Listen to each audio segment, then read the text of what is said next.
ರಾಜ್ಯ ಕಾಂಗ್ರೆಸ್ನಲ್ಲಿ ಸಿಎಂ ಕುರ್ಚಿಗಾಗಿ ಕುರುಕ್ಷೇತ್ರವೇ ನಡೀತಾ ಇದೆ. ಈ ಯುದ್ಧದಲ್ಲಿ ಗೆಲ್ಲಲೇಬೇಕು ಅಂತ ಜಿದ್ದಿಗೆ ಬಿದ್ದಿರುವ ಡಿಕೆ ಸೋನಿಯಾ ಗಾಂಧಿ ಭೇಟಿಗೆ ಸಜ್ಜಾಗಿ ದೆಹಲಿಯಲ್ಲೇ ವಾಸ್ತವ್ಯವನ್ನು ಹೂಡಿದ್ದಾರೆ. ಸದ್ಯ ಡಿಕೆ ದೆಹಲಿ ಯಾತ್ರೆ ಭಾರೀ ಕುತೂಹಲವನ್ನು ಮೂಡಿಸ್ತಾ ಇದೆ.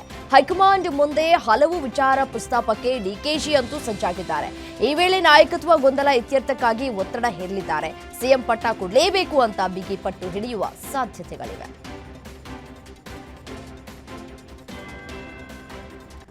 ರಾಜ್ಯ ಸಚಿವ ಸಂಪುಟ ಪುನರ್ರಚನೆ ಕುರಿತು ನಡೀತಾ ಇರುವ ಚರ್ಚೆ ಮತ್ತಷ್ಟು ಜೋರಾಗಿದೆ. ರಾಜ್ಯದಲ್ಲಿ ಘಟಿಸಬಹುದು ಅಂತ ಹೇಳಿ ನಿರೀಕ್ಷಿಸಲಾಗ್ತಾ ಇರುವಂತಹ ಕಾಂಗ್ರೆಸ್ ಕ್ರಾಂತಿ ಟುಸ್ ಆಗಿದೆ. ದೆಹಲಿಯಲ್ಲಿ ಸಂಪುಟ ಪುನರ್ರಚನೆಯ ಸಿಎಂಗೆ ಗ್ರೀನ್ ಸಿಗ್ನಲ್ ಸಿಕ್ಕರೂ ಸಹ ಸಿದ್ದರಾಮಯ್ಯ ಸಂಪುಟ ಪುನರ್ರಚನೆಗೆ ಮನಸ್ಸು ಮಾಡ್ತಾ ಇಲ್ಲ. ಯಾಕಂದ್ರೆ ಸಂಪುಟ ಸರ್ಜರಿ ಮಾಡೋದು ಅಂದ್ರೆ ಜೇನುಗೂಡಿಗೆ ಕೈ ಹಾಕ್ದಂತೆ. ಕೊಂಚ ಯಾಮಾರಿದ್ರು ಸಂಕಷ್ಟ, ಪಕ್ಷಕ್ಕೆ ಸಂಕಷ್ಟ ಕಟ್ಟಿಟ್ಟ ಬುತ್ತಿ ಅಂತ ಖುದ್ದು ಸಿಎಂ ಸಿದ್ದರಾಮಯ್ಯನವರೇ ಸುಮ್ಮನಾಗಿದ್ದಾರಂತೆ.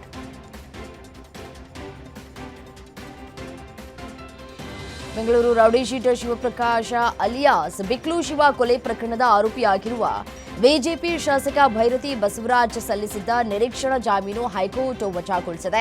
ಹಲವು ದಿನಗಳಿಂದ ತಲೆಮರೆಸಿಕೊಂಡಿರುವಂತಹ ಭೈರತಿ ಬಸವರಾಜ್ಗೆ ಬಂಧನದ ಭೀತಿ ಎದುರಾಗಿದೆ. ಇದೀಗ ಜಾಮೀನು ಅರ್ಜಿ ವಜಾಗೊಂಡಿರುವುದರಿಂದ ಯಾವುದೇ ಸಂದರ್ಭದಲ್ಲಿ ಬೇಕಾದರೂ ಬಂಧನ ಆಗಬಹುದು. ಸದ್ಯ ಅವರು ವಿದೇಶಕ್ಕೆ ಪರಾರಿಯಾಗಿರುವ ಶಂಕೆ ಹಿನ್ನೆಲೆಯಲ್ಲಿ ಅವರ ವಿರುದ್ಧ ಇದೀಗ ಲುಕೌಟ್ ನೋಟಿಸ್ ಜಾರಿಯಲ್ಲಿದೆ.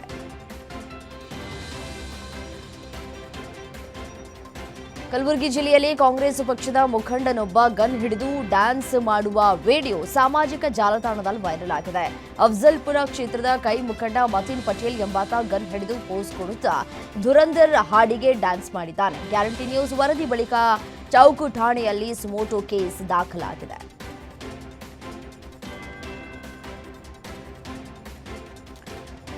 ನಮ್ಮ ಮೆಟ್ರೋ ಪ್ರಯಾಣಿಕರು ಒಂದು ಕಹಿ ಘಟನೆಯನ್ನ ಅನುಭವಿಸಿದ್ದಾರೆ. ಬ್ಯಾಂಕ್ ಸರ್ವರ್ನಲ್ಲಿ ತಾಂತ್ರಿಕ ದೋಷ ಕಾಣಿಸಿಕೊಂಡ ಹಿನ್ನೆಲೆಯಲ್ಲಿ ಟಿಕೆಟ್ ಪಡೆಯೋದಕ್ಕೆ ಸಾಧ್ಯವಾಗಿದೆ. ಸಾವಿರಾರು ಜನರು ಪರದಾಡುವಂತಾಗಿದೆ. ಇತ್ತೀಚೆಗಷ್ಟೇ ಮೆಟ್ರೋ ದರ ಏರಿಕೆ ಮಾಡಿ ಮೆಟ್ರೋ ಪ್ರಯಾಣಿಕರ ಆಕ್ರೋಶಕ್ಕೆ ಒಳಗಾಗಿತ್ತು. ಇದರ ಬೆನ್ನಲ್ಲೇ ಬ್ಯಾಂಕ್ ಸರ್ವರ್ನಲ್ಲಿ ಡೌನ್ ಆಗಿರುವುದು ಜನರಿಗೆ ಕಿರಿಕಿರಿಯನ್ನ ಉಂಟು ಮಾಡಿದೆ.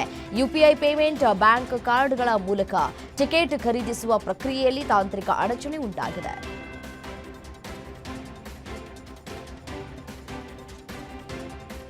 ದಾವಣಗೆರೆ ಪೊಲೀಸ್ ವರಿಷ್ಠಾಧಿಕಾರಿಯಾಗಿದ್ದ ಉಮಾ ಪ್ರಶಾಂತ್ ಅವರನ್ನ ವರ್ಗಾವಣೆ ಮಾಡಿರುವ ರಾಜ್ಯ ಸರ್ಕಾರ ಐಪಿಎಸ್ ಅಧಿಕಾರಿ ಎಚ್ಟಿ ಶೇಖರ್ ಅವರನ್ನ ಜಿಲ್ಲೆಯ ನೂತನ ಪೊಲೀಸ್ ವರಿಷ್ಠಾಧಿಕಾರಿಯಾಗಿ ನಿಯೋಜಿಸಿದೆ. ಕಳೆದ ಕೆಲವು ಸಮಯದಿಂದ ಜಿಲ್ಲೆಯ ಕಾನೂನು ಸುವ್ಯವಸ್ಥೆಯನ್ನ ಸಮರ್ಥವಾಗಿ ಉಮಾ ಪ್ರಶಾಂತ್ ನಿಭಾಯಿಸಿದ್ದು, ಈ ಹಠಾತ್ ವರ್ಗಾವಣೆಯು ಜಿಲ್ಲೆಯ ಜನರಲ್ಲಿ ಮತ್ತು ಪೊಲೀಸ್ ವಲಯದಲ್ಲಿ ಕುತೂಹಲ ಮೂಡಿಸಿದೆ.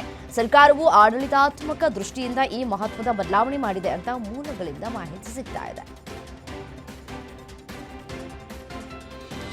ವಿಜಯನಗರ ಜಿಲ್ಲೆಯಲ್ಲಿ ಭ್ರಷ್ಟ ಅಧಿಕಾರಿಗಳ ವಿರುದ್ಧ ಲೋಕಾಯುಕ್ತ ಪೊಲೀಸರು ಮತ್ತೊಂದು ಭರ್ಜರಿ ಕಾರ್ಯಾಚರಣೆಯನ್ನು ನಡೆಸಿದ್ದಾರೆ. ಕೆಲಸ ಮುಗಿಸಿದ ಗುತ್ತಿಗೆದಾರನ ಬಿಲ್ ಪಾವತಿಸುವುದಕ್ಕೆ 1 ಲಕ್ಷ ರೂಪಾಯಿ ಲಂಚ ಪಡಿತಾ ಇದ್ದ ವೇಳೆ ಪಿಡಬ್ಲ್ಯೂಡಿ ಸಹಾಯಕ ಇಂಜಿನಿಯರ್ ದೇವದಾಸ್ ಹಾಗೂ ಅಕೌಂಟೆಂಟ್ ಮಾರುತಿ ರೆಡ್ ಹ್ಯಾಂಡ್ ಆಗಿ ಸಿಕ್ಕಿಬಿದ್ದಿದ್ದಾರೆ. ಕಾಮಗಾರಿಯ ಬಿಲ್ ಮಾಡಿಕೊಡೋದಕ್ಕೆ 1 ಲಕ್ಷ ಹಣಕ್ಕೆ ಡಿಮ್ಯಾಂಡ್ ಅನ್ನ ಇಟ್ಟಿದ್ರು.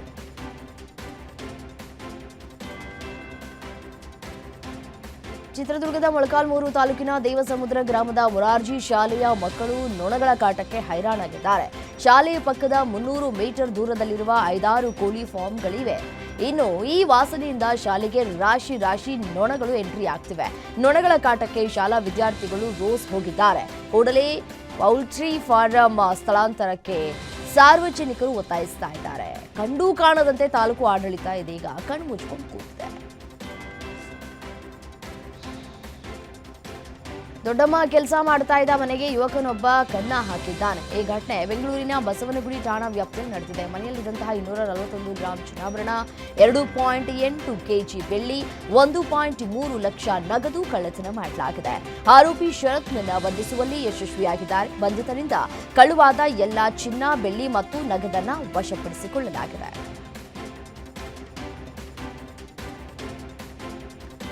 ಉತ್ತರ ಕನ್ನಡದ ರಾಮನಗರದಲ್ಲಿ ಅಪಘಾತದ ಸಂಖ್ಯೆಗಳು ದಿನದಿಂದ ದಿನಕ್ಕೆ ಹೆಚ್ಚಾಗ್ತಿವೆ. ಅನಮೋಡ ಹೆಮಾಡಗ ಗ್ರಾಮದ ಒಂದೇ ಜಾಗದಲ್ಲಿ 20 ದಿನಗಳಲ್ಲಿ 20 ಅಪಘಾತಗಳು ಸಂಭವಿಸಿವೆ. ಎದುರಿನ ವಾಹನ ತಪ್ಪಿಸೋದಕ್ಕೆ ಹೋಗಿ ಮರಕ್ಕೆ ಕಾರು ಡಿಕ್ಕಿಯಾಗಿ ಮಹಿಳೆ ಸ್ಥಳದಲ್ಲೇ ಸಾವನ್ನಪ್ಪಿದ್ರೆ 4 ದಿನಗಳ ಹಿಂದೆಯಷ್ಟೇ ಇದೇ ಜಾಗದಲ್ಲಿ 13 ವರ್ಷದ ಬಾಲಕ ಮೃತಪಟ್ಟಿದ್ದ. ಪದೇ ಪದೇ ಅಪಘಾತ ಹೆಚ್ಚಾಗ್ತಾ ಇದ್ದು ಆ ಸ್ಥಳದಲ್ಲಿ ಆತ್ಮಗಳು ಕಾಡ್ತಿದ್ಯಾ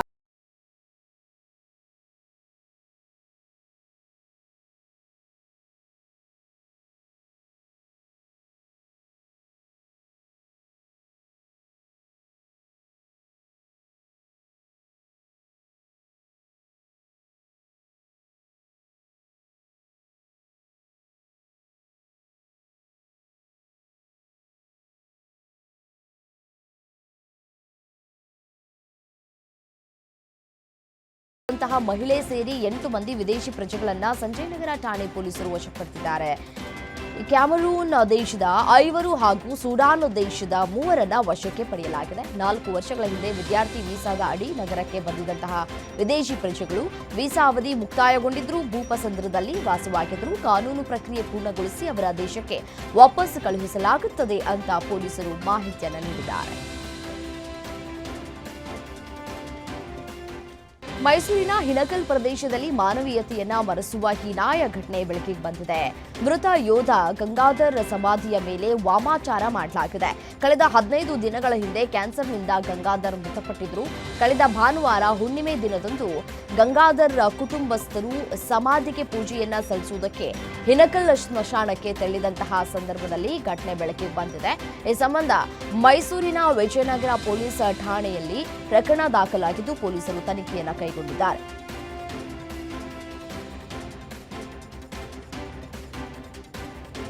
ಬೆಂಗಳೂರಿನಲ್ಲಿ ಚಿರತೆ ಕಾಟ ತಪ್ತಾ ಇಲ್ಲ. ಅಂಜನಾಪುರದಲ್ಲಿ ಮತ್ತೆ ಚಿರತೆ ಪ್ರತ್ಯಕ್ಷವಾಗಿದೆ. ಸಂದೀಪ್ ಎಂಬುವರ ಮನೆ ಗೇಟ್ ಬಳಿ ಚಿರತೆ ಕಾಣಿಸಿಕೊಂಡಿದೆ. ತಡರಾತ್ರಿ ಮನೆ ಗೇಟ್ ಒಳಗೆ ಬಂದಂತಹ ಚಿರತೆ ನಂತರ ಹೊರ ಹೋಗ್ತಾ ಇರುವಂತಹ ದೃಶ್ಯ ಸಿಸಿ ಕ್ಯಾಮೆರಾದಲ್ಲಿ ಸೆರೆಯಾಗಿದೆ.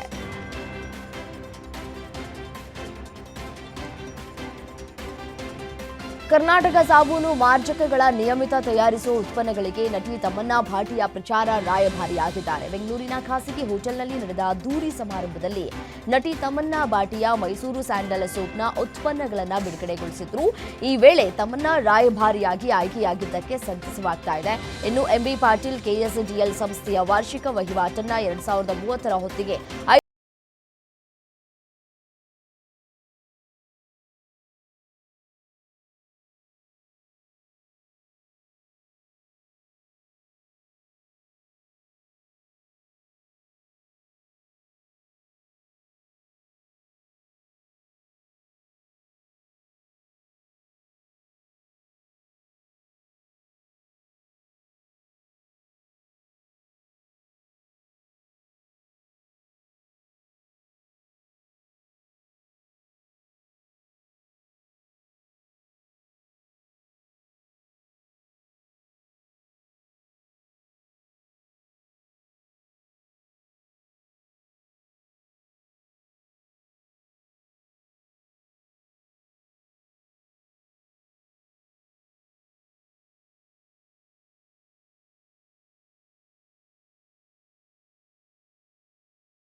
ಬಿಸ್ವ ಶರ್ಮಾ ಟೀಕಿಸಿದ್ದಾರೆ. ಹಾಗೆ ಕಾಂಗ್ರೆಸ್ ನಾಯಕರಾದ ಜಿತೇಂದ್ರ ಸಿಂಗ್, ಭೂಪೇಶ್ ಬಾಘೇಲ್ ಮತ್ತು ಗೌರವ್ ಗೊಗೊಯ್ ಈ 3 ವಿರುದ್ಧ 500 ಕೋಟಿ ರೂಪಾಯಿಗಳ ಮಾನನಷ್ಟ ಮೊಕದ್ದಮೆ ಹೂಡಿದ್ದಾರೆ.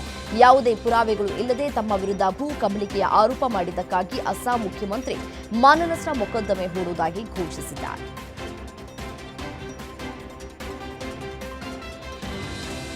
ಲೋಕಸಭೆಯಲ್ಲಿ ಕಾಂಗ್ರೆಸ್ ಮಹಿಳಾ ಸದಸ್ಯರು ಪ್ರತಿಭಟನೆ ನಡೆಸಿದ್ದ ವಿಡಿಯೋವನ್ನು ಸಂಸದೀಯ ವ್ಯವಹಾರಗಳ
ಘಟನೆ ತೀವ್ರ ಆಘಾತಕಾರಿ ಅಂತ ಹೇಳಿ ಜೋಶಿ ಕಳವಳವನ್ನು ವ್ಯಕ್ತಪಡಿಸಿದ್ದಾರೆ.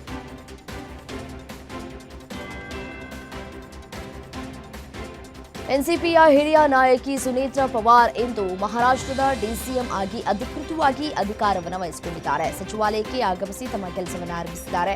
ಸುನೇತ್ರಾ ಪವಾರ್ ರಾಜ್ಯದ ಮೊದಲ ಮಹಿಳಾ ಡಿಸಿಎಂ ಆಗಿರುವುದರಿಂದ ಇದು ಮಹಾರಾಷ್ಟ್ರ ರಾಜಕೀಯದಲ್ಲಿ ಒಂದು ಐತಿಹಾಸಿಕ ಕ್ಷಣವಾಗಿದೆ. ಸುನೇತ್ರಾ ಪತಿ ಅಜಿತ್ ಪವಾರ್ ಅವರ ಹಠಾತ್ ನಿಧನದ ನಂತರ ಅವರು ಈ ಮಹತ್ವದ ಜವಾಬ್ದಾರಿಯನ್ನು ವಹಿಸಿಕೊಂಡಿದ್ದಾರೆ. ಅಯೋಧ್ಯೆಯಲ್ಲಿ ಬಾಬರಿ ಮಸೀದಿಯನ್ನ ಇನ್ನೆಂದೂ ಪುನರ್ ನಿರ್ಮಿಸುವುದಕ್ಕೆ ಆಗುವುದಿಲ್ಲ ಅಂತ ಬಾರಾಬಂಕಿಯಲ್ಲಿ ಉತ್ತರ ಪ್ರದೇಶದ ಮುಖ್ಯಮಂತ್ರಿ ಯೋಗಿ ಆದಿತ್ಯನಾಥ್ ಹೇಳಿದ್ದಾರೆ. ಒಂದು ವೇಳೆ ಯಾರಾದರೂ ಬಾಬರಿ ಮಸೀದಿಯ ನಿರ್ಮಾಣದ ಬಗ್ಗೆ ಕನಸನ್ನ ಇಟ್ಕೊಂಡಿದ್ರೆ ಅದು ಎಂದಿಗೂ ನನಸಾಗುವುದಿಲ್ಲ ಎಂಬುದು ಅವರಿಗೆ ತಿಳಿದಿರಲಿ. ರಾಮ ಜನ್ಮಭೂಮಿಯಲ್ಲಿ ರಾಮ ಮಂದಿರ ಶಾಶ್ವತವಾಗಿ ಉಳಿಯಲಿದೆ ಅಂತ ಯೋಗಿ ಆದಿತ್ಯನಾಥ್ ಹೇಳಿದ್ದಾರೆ. ನೇರವಾಗಿ ಪ್ರಶ್ನೆ ಮಾಡುವುದರಲ್ಲಿ ಹೆಸರಾದ ಬಿಹಾರದ ಬಿಜೆಪಿಯ ಅತ್ಯಂತ ಕಿರಿಯ ಶಾಸಕಿ ಮೈಥಿಲಿ ಠಾಕೂರ್ ಈಗ ಮತ್ತೊಮ್ಮೆ ಅಂತಹದ್ದೇ ಪ್ರಶ್ನೆಯನ್ನ ಕೇಳಿ ದೇಶದ ಗಮನವನ್ನು ಸೆಳೆದಿದ್ದಾರೆ. ಬಿಹಾರ ವಿಧಾನಸಭೆಯ ಬಜೆಟ್ ಅಧಿವೇಶನದಲ್ಲಿ ತನ್ನ ಕ್ಷೇತ್ರದ ಸರ್ಕಾರಿ ಆಸ್ಪತ್ರೆ ದುಸ್ಥಿತಿ ಕುರಿತು ಆರೋಗ್ಯ ಸಚಿವ ಮಂಗಲ್ ಪಾಂಡೆ ಅವರನ್ನ ಪ್ರಶ್ನಿಸಿದ್ದಾರೆ. ಪ್ರಶ್ನೋತ್ತರ ವೇಳೆಯಲ್ಲಿ ಮೈಥಿಲಿ ಠಾಕೂರ್ ತಮ್ಮ ಕ್ಷೇತ್ರದ ಆಸ್ಪತ್ರೆ ಕಟ್ಟಡದ ಸ್ಥಿತಿಗತಿಯನ್ನ ಪ್ರಸ್ತಾಪಿಸಿದ್ದಾರೆ.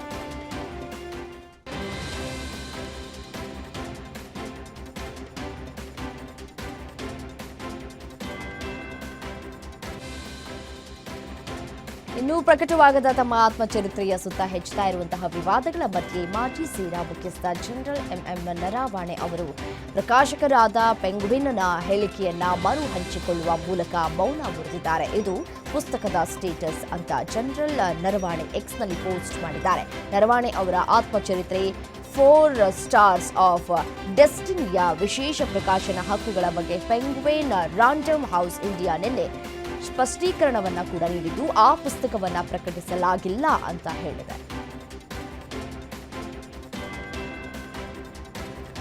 ತಿರುಪತಿ ತಿರುಮಲ ವೆಂಕಟೇಶ್ವರ ದೇವಸ್ಥಾನದಲ್ಲಿ ಭಕ್ತರಿಗೆ ಕೊಡುವ ಲಡ್ಡು ಕಲಬೆರಕೆ ವಿವಾದದಲ್ಲಿ ಸಿಬಿಐ ಬೆನ್ನಲ್ಲೇ ಇದೀಗ ಇಡಿ ಕೂಡ ಎಂಟ್ರಿಯಾಗಿದೆ. 235 ಕೋಟಿ ರೂಪಾಯಿ ಮೌಲ್ಯದ ಹಗರಣದಲ್ಲಿ 20 ಕೋಟಿ ಹವಾಲಾ ಹಣ ಬಳಕೆಯಾಗಿದೆ. ಮೊಬೈಲ್ ಫೋನ್ಗಳು, ವಾಟ್ಸ್ಆಪ್ ಚಾಟ್ಗಳು ಮತ್ತು ಎಕ್ಸೆಲ್ ಶೀಟ್ಗಳಲ್ಲಿ ಇತರ ಅಧಿಕಾರಿಗಳಿಗೆ ಸಣ್ಣ ಮೊತ್ತವನ್ನು ಪಾವತಿಸಲಾಗಿದೆ ಅಂತ ಸಿಬಿಐ ಹೇಳಿತು. ಇದೇ ಮಾಹಿತಿಯನ್ನು ಆಧರಿಸಿ ಇಡಿ ಪ್ರಕರಣವನ್ನು ದಾಖಲಿಸಿಕೊಂಡು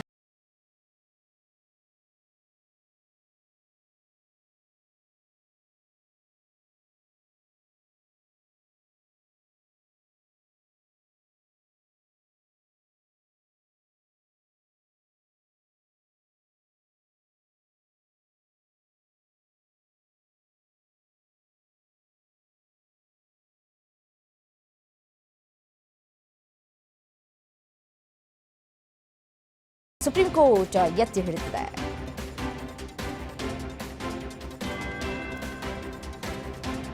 ಭಾರತೀಯ ವಾಯುಪಡೆಯ ಮಲ್ಟಿ ರೋಲ್ ಯುದ್ಧ ವಿಮಾನ ಕಾರ್ಯಕ್ರಮಕ್ಕಾಗಿ 114 ಫ್ರೆಂಚ್ ನಿರ್ಮಿತ ರಫೇಲ್ ಯುದ್ಧ ವಿಮಾನಗಳನ್ನು ಖರೀದಿಸುವ 3.25 ಲಕ್ಷ ಕೋಟಿ ಒಪ್ಪಂದವನ್ನು ರಕ್ಷಣಾ ಸಚಿವಾಲಯವು ಈ ವಾರ ಅನುಮೋದನೆ ನೀಡುವ ಸಾಧ್ಯತೆ ಇದೆ. ಫ್ರಾನ್ಸ್ ಅಧ್ಯಕ್ಷ ಎಮ್ಯಾನ್ಯುಯಲ್ ಮ್ಯಾಕ್ರಾನ್ ಅವರ ದೆಹಲಿ ಭೇಟಿಗೂ ಮುನ್ನ ರಕ್ಷಣಾ ಇಲಾಖೆ ಮಾಹಿತಿಯನ್ನ ನೀಡಿದೆ. ವಾಯುಪಡೆಯು 63,000 ಕೋಟಿ ರೂಪಾಯಿ ಮೌಲ್ಯದ ಒಪ್ಪಂದದಲ್ಲಿ 26 ನೌಕಾ ರೂಪಾಂತರ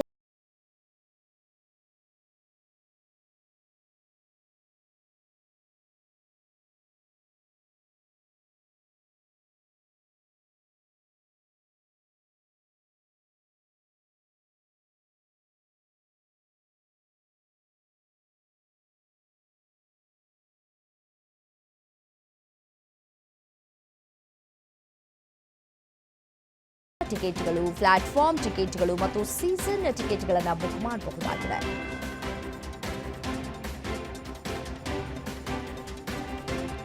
ಚುನಾವಣೆಗೆ ಸಿದ್ಧಗೊಂಡಿರುವಂತಹ ಅಸ್ಸಾಂನಲ್ಲಿ ಅಂತಿಮ ಮತದಾರರ ಪಟ್ಟಿಯನ್ನು ಪ್ರಕಟಿಸಲಾಗಿದ್ದು ಕರಡು ಪಟ್ಟಿಯಿಂದ 2.43 ಲಕ್ಷಕ್ಕೂ ಹೆಚ್ಚು ಹೆಸರುಗಳನ್ನು ಅಳಿಸಲಾಗಿದೆ ಅಂತ ಚುನಾವಣಾ ಆಯೋಗದ ಅಧಿಕಾರಿಯೊಬ್ಬರು ತಿಳಿಸಿದ್ದಾರೆ. ಅಂತಿಮ ಮತದಾರರ ಪಟ್ಟಿಯಲ್ಲಿ 1.25 ಕೋಟಿ ಪುರುಷರು, 1.24 ಕೋಟಿ ಮಹಿಳೆಯರು ಮತ್ತು 340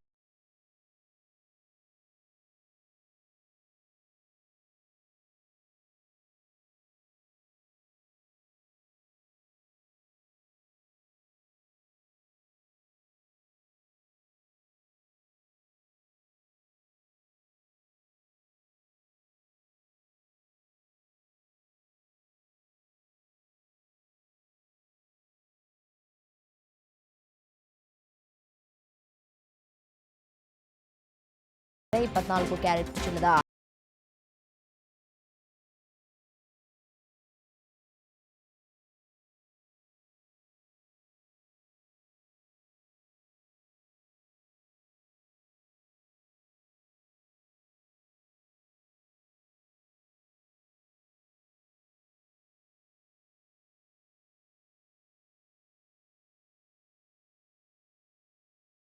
ಅಡಿ ಉದ್ದದ ಹಾವಿನ ಪೊರೆಯನ್ನ ಕಂಡು ಬೆಚ್ಚಿಬಿಟ್ಟಿದ್ದಾರೆ. ಬಳಿಕ ಮದುವೆಯನ್ನ ತಪ್ಪಿಸುವುದಕ್ಕೆ ಯುವತಿಯೊಬ್ಬಳು 5 ಅಡಿ ಉದ್ದದ ಹಾವಿನ ಪೊರೆಯನ್ನ ತನ್ನ ಹಾಸಿಗೆ ಮೇಲೆ ಬಿಟ್ಟು ನಾಟಕ ಆಡಿದ್ಲು ಅಂತ ಹೇಳಿ ಪೊಲೀಸರ ತನಿಖೆ ಸಂದರ್ಭದಲ್ಲಿ ಬಯಲಾಗಿದೆ.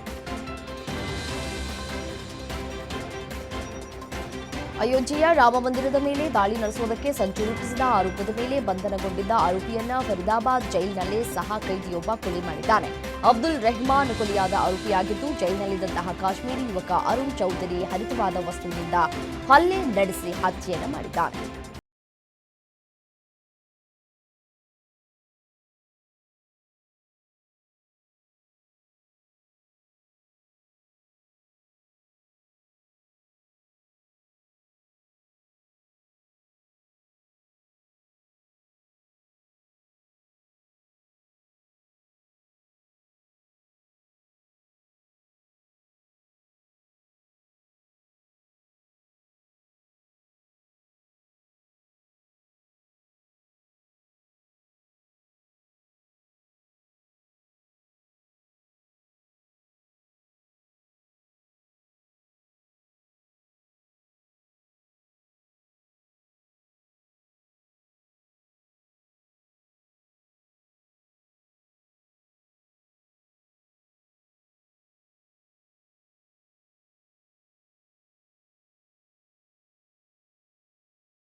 ಸಚಿವ ಎಂ ಸುಬ್ರಮಣಿಯನ್ ಸಾರ್ವಜನಿಕರಿಗೆ ಸಲಹೆಯನ್ನು ಕೊಟ್ಟಿದ್ದಾರೆ. ಕಳೆದ ವಾರ ಚೆನ್ನೈನಲ್ಲಿ ಗುಂಪಾಗಿ ಕಾಗೆಗಳು ಸತ್ತಿರೋದು ನಂತರ ಅವುಗಳ ರಕ್ತದ ಮಾದರಿಗಳನ್ನು ತೆಗೆದುಕೊಂಡು ಪರೀಕ್ಷೆ ಮಾಡಿದಾಗ ಈ ಕಾಗೆಗಳಿಗೆ ಹಕ್ಕಿ ಜ್ವರ ಸೋಂಕು ತಗುಲಿರುವುದು ತಿಳಿದು ಬಂದಿದೆ. ತಮಿಳುನಾಡಿನಾದ್ಯಂತ ಹಕ್ಕಿ ಜ್ವರವನ್ನು ತಡೆಗಟ್ಟುವುದಕ್ಕೆ ಸರ್ಕಾರವು ಮುಂಜಾಗ್ರತಾ ಕ್ರಮಗಳನ್ನು ತೆಗೆದುಕೊಳ್ತಾ ಇದೆ.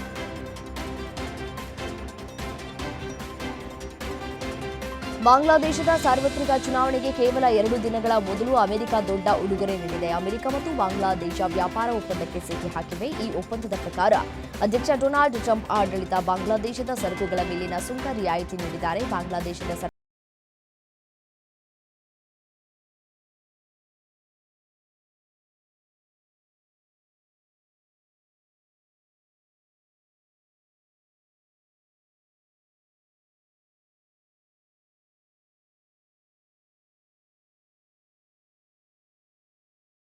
ಹಲವು ವಾಹನಗಳಿಗೆ ಡಿಕ್ಕಿ ಹೊಡೆದಿರುವಂತಹ ವಿಡಿಯೋ ವೈರಲ್ ಆಗಿದೆ.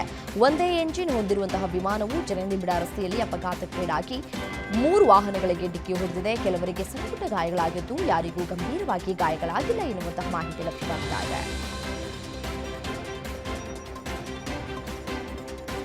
ಅಮೆರಿಕ ಮತ್ತು ಇರಾನ್ ನಡುವೆ ಉದ್ವಿಗ್ನತೆ ಹೆಚ್ಚುತ್ತಾ ಇರುವಂತಹ ಸಮಯದಲ್ಲಿ Iran supreme leader Ayatollah Ali Khamenei ಅವರು 37 ವರ್ಷಗಳಲ್ಲಿ ಮೊದಲ ಬಾರಿಗೆ ವಾರ್ಷಿಕ ವಾಯುಪಡೆ ಕಮಾಂಡರ್ಗಳ ಸಭೆಗೆ ಗೈರಾಗಿದ್ದಾರೆ. ಈ ನಿರ್ಧಾರವನ್ನು ಅಮೆರಿಕವನ್ನ ಪ್ರಚೋದಿಸದಂತೆ ಎಚ್ಚರಿಕೆ ವಹಿಸುವ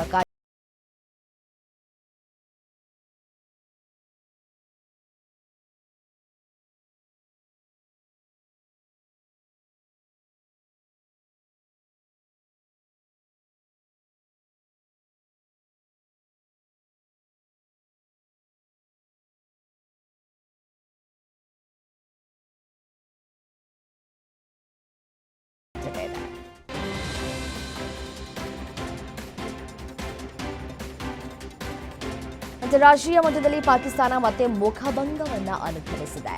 ಭಾರತದ ವಿರುದ್ಧ ಐಸಿಸಿ ಟಿ20 ವಿಶ್ವಕಪ್ ಪಂದ್ಯ ಆಡಲ್ಲ ಎಂದಿದ್ದ ಪಾಕಿಸ್ತಾನ ಇದೀಗ ಯು-ಟರ್ನ್ ಹೊರಟಿದೆ. ಶ್ರೀಲಂಕಾದಲ್ಲಿ ಫೆಬ್ರವರಿ 15ರಂದು ಭಾರತ ಪಾಕಿಸ್ತಾನ ಪಂದ್ಯ ನಿಗದಿಯಾಗಿತ್ತು.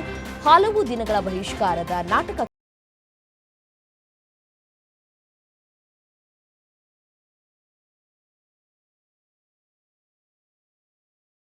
ರಿವೆಂಜ್ ಪಂದ್ಯಕ್ಕೆ ಕ್ಷಣಗಣನೆ ಆರಂಭವಾಗಿದೆ.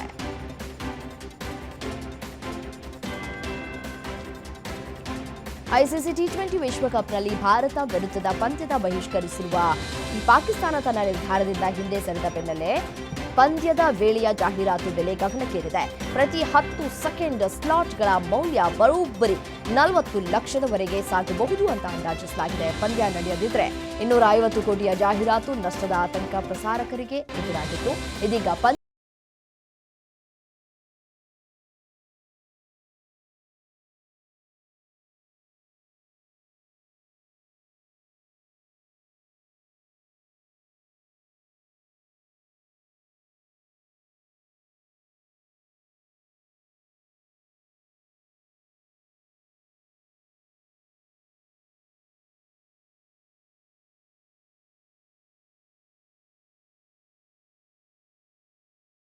ಸಾಧ್ಯವಾಗದಿದ್ದಾಗ ಭಾರತ, ಪಾಕಿಸ್ತಾನ ಮತ್ತು ಶ್ರೀಲಂಕಾ ಆತಿಥ್ಯ ವಹಿಸಿದ್ದು ಎಂದಿದ್ದಾರೆ.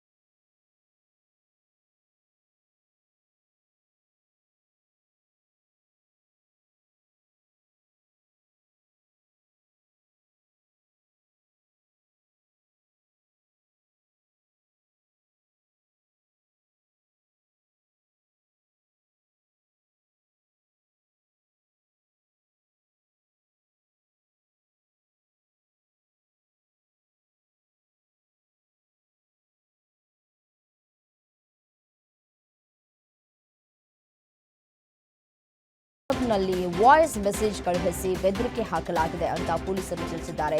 ಕೋಟ್ಯಾಂತರ ರೂಪಾಯಿಗಳನ್ನ ಬೇಡಿಕೆ ಇಡಲಾಗಿದೆ ಅಂತ ವರದಿಯಾಗಿದೆ. ಈ ಸಂದೇಶವು ಭದ್ರತಾ ಕಳವಳವನ್ನ ಹುಟ್ಟುಹಾಕಿದ್ದು ಮುಂಬೈ ಪೊಲೀಸರು ನಟನಾ ನಿವಾಸದ ಹೊರಗೆ ಭದ್ರತೆಯನ್ನ ಹೆಚ್ಚಿಸಿದ್ದಾರೆ. ಬೆದರಿಕೆ ಕಳುಹಿಸಿದವರು ಮತ್ತು ಅದರ ಹಿಂದಿನ ಉದ್ದೇಶವನ್ನ ಪತ್ತೆ ಹಚ್ಚುವುದಕ್ಕೆ ತನಿಖೆಯನ್ನ ಆರಂಭಿಸಿದ್ದಾರೆ.